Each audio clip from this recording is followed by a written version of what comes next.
to do if you think you have any symptoms, or like how often you should go to the sexual health clinic. What should people do? Like, how often should we be going to the sexual health clinic?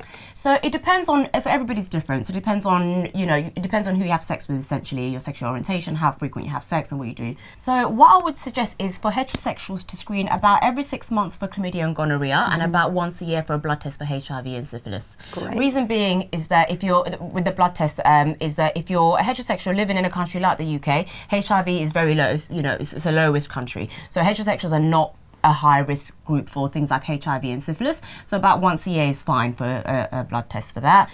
Every 6 months for chlamydia and gonorrhea.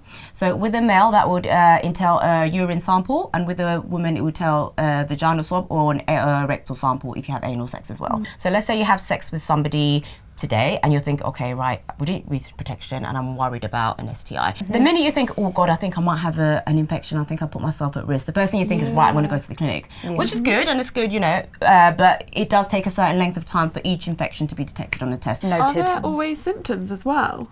No.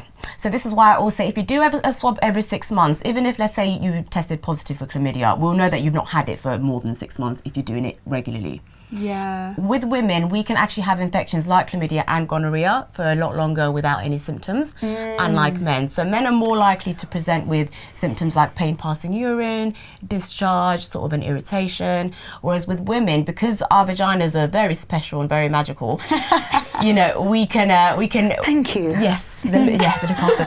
So we can actually harbour infection for a lot longer with no symptoms, but eventually your body will start to tell you that there's something going wrong. So as a woman, what you should look out for are things like spotting, so a little bit of blood when you're not on your period, pain during sex, and shooting pains down in your pelvis.